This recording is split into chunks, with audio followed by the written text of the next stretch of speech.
2000년 전 예수 그리스도는 십자가에 죽으시고 그 죽음으로 인해 우리는 구원받았다는 사실을 믿음으로 증언하고 있습니다. 우리가 그의 죽음을 믿는 이유는 하느님께서 그리스도 안에서 이루신 구원을 통해 우리도 구원을 받게 되었다라고 하는 사실입니다. 그리스도교의 신앙은 이 믿음만이 유일한 구원의 방법이다라고 이야기하고 있습니다. 사실 예수님이 부활하신 후에도 사도들은 계속해서 예수의 죽음을 강조했어요. 베드로는 너희가 예수를 죽였다라고 하는 메시지를 계속 내보냈고, 예수가 우리를 위해 죽었다라고 하는, 그러니까 우리에게는 굉장히 신기한 일이 죽음보다도 부활하신 건데, 사도들은 계속해서 죽음에 관한 이야기를 했어요. 예수 그리스도께서 돌아가셨다. 너희가 죽였다. 또 우리를 위해 죽으셨다. 이런 거죠. 이스라엘의 유대교에서는 하나님께서 모세에게 주신 율법을 통해 민족의 해방을 이루실 것이라고 믿고 있습니다. 지금도 믿고 있죠. 그러니까 끊임없이 전쟁을 벌이죠. 그러나 사도 바울은 이제는 율법과는 상관없이 하느님의 의가 나타났다라고 선언합니다. 율법과는 상관없이 하느님의 의가 나타났다. 그러니까 하느님의 정의로움이 나타나시지 않은 거죠. 우리가 에덴에서 쫓겨날 때의 인류는 하느님과 우리와의 관계가 틀어져 버렸어요. 그리고 하느님과 관계에 틀어진 가장 큰 문제는 죽음의 문제예요. 그러니까 유대교가 끊임없이 율법을 지키고 그리고 1년에 한 번씩 제사를 지내고 해도 죽음의 문제를 해결하지는 않아요.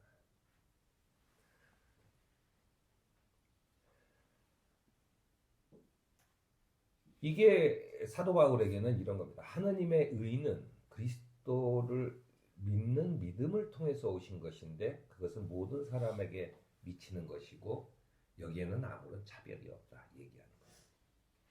그러니까 율법이라는 것은 유태인 그쪽 민족의 DNA를 가진 사람만이 누릴 수 있는 것이었는데 그들에게 하느님이 주신 것은 너희들이 빛과 소금과 같은 역할을 세계 평화에 기여하라고 하는 것이었어요. 그러나 유태인들은 항상 자기 민족의 어떤 이익만을 위해서 끊임없이 자기네들이 식민지 생활을 했고 노예 생활을 했다는 것을 부각을 나타내요. 지금도 계속 그러면서 우리 땅을 차지해야 되겠다라고 하는 것밖에 없어요.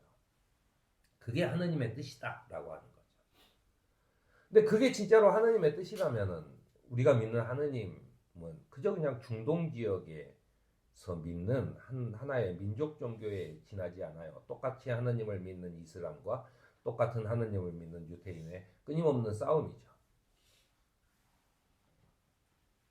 그렇다면 도대체 하느님이 세계의 인들이 믿어야 될 그럴 만한 신인가? 라고 했을 때 의문이 드는 거예요.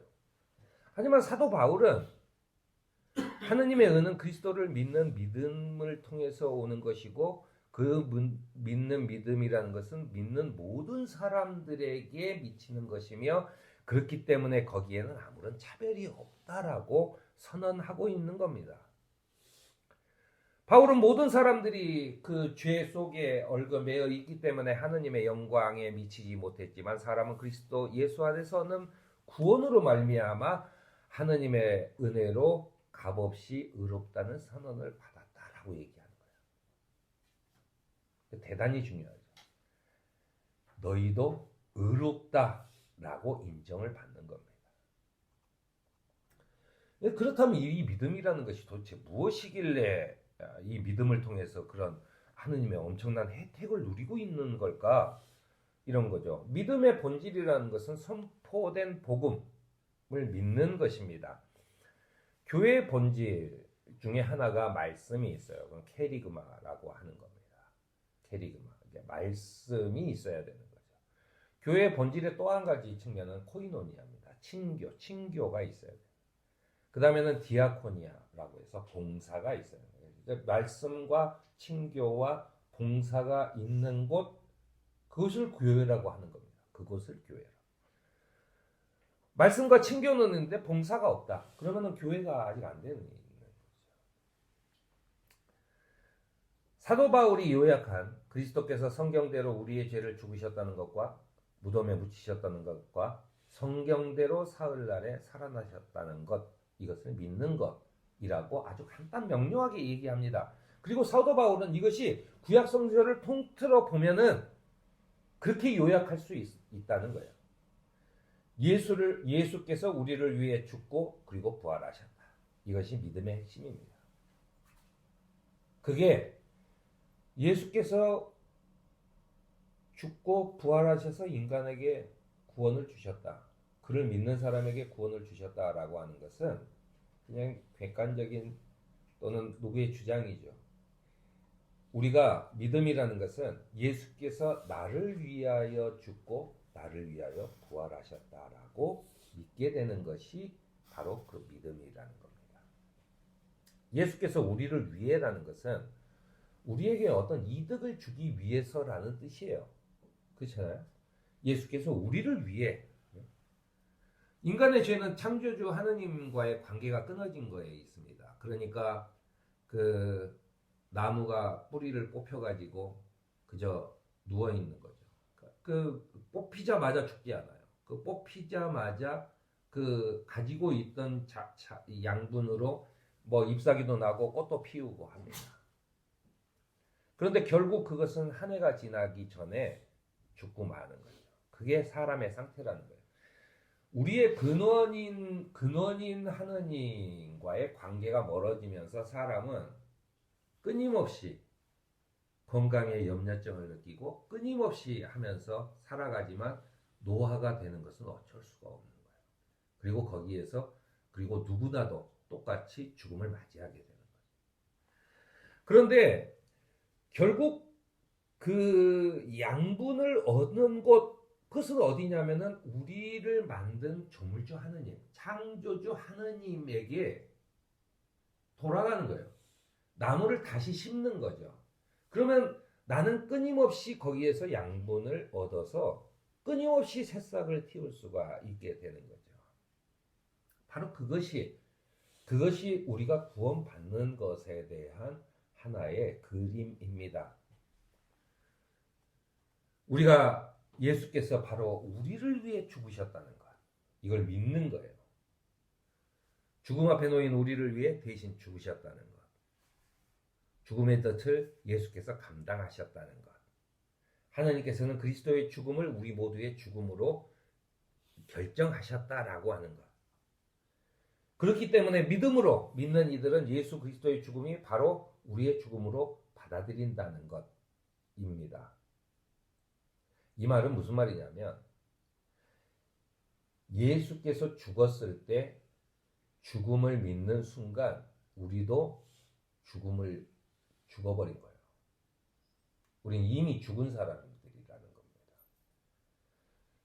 그러면 어떻게 해서 우리가 살아날 수 있는가라고 하는 거죠. 결국 우리의 죽음은 예수 그리스도의 죽음에 속해 있다는 거예요. 그가 죽음으로 인해서 그의 죽음은 그냥 사라지는, 없어져 버리는 게 아니라 그의 죽음으로 인해서 인간의 모든 죄를 짊어지시고 죽음으로 인해서 그 죽음을 지셨는데 그 죽음을 지신 것을 하느님께서 용서하시면서 다시 생명을 주셨어요. 그 생명을 준 게 중요합니다. 그래서 다시 살아나신 거죠. 우리도 뭐냐면 그리스도와 함께 죽어야 내가 다시 살아날 수 있는 거예요.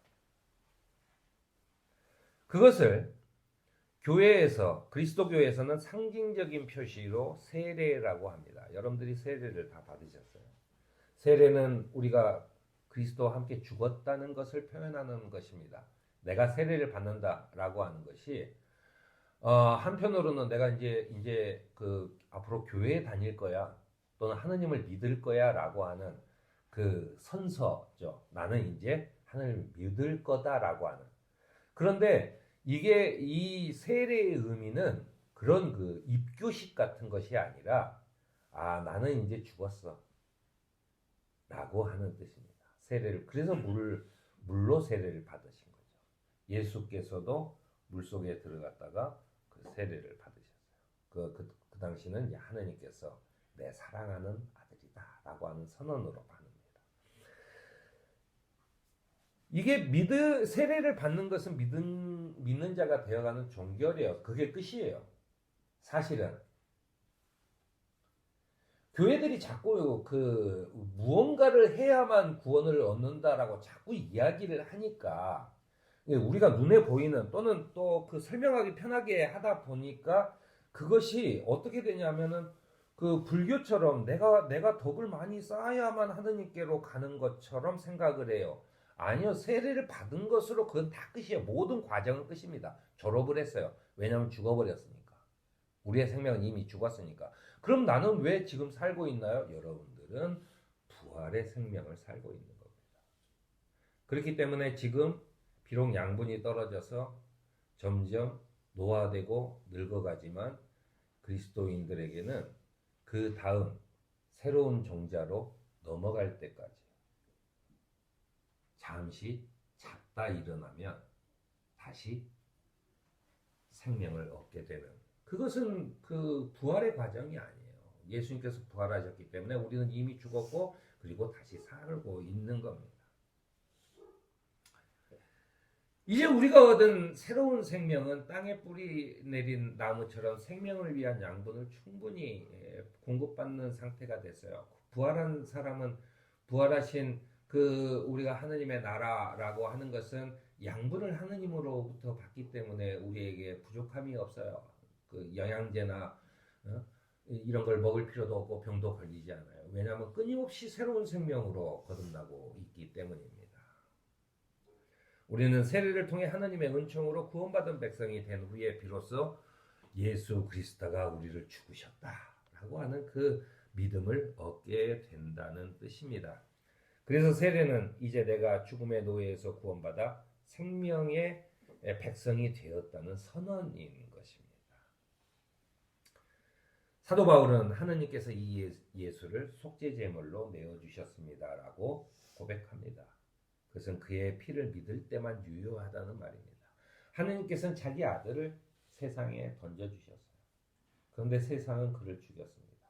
하지만 그 아들은 하느님임에도 불구하고 완전히 인간이 되셔서 그 죽음을 받아들이셨어요. 그리고 지옥의 그 끝에까지 가서 그가 죽음을 이기고 이제 죽음이 사람을 삼키지 못하는 새 세상을 열어주셨습니다. 하느님께서 이렇게 하신 것은 사람들이 이제까지 지은 죄를 너그럽게 보아주심으로써 자기의 의를 나타내시려는 것이다 라고 하는 거예요. 그러니까 지금까지 유대는 계속 끊임없이 전쟁에서 이겨야 하느님이 있는 거고 우리가 땅을 차지해야 하느님이 있는 거예요.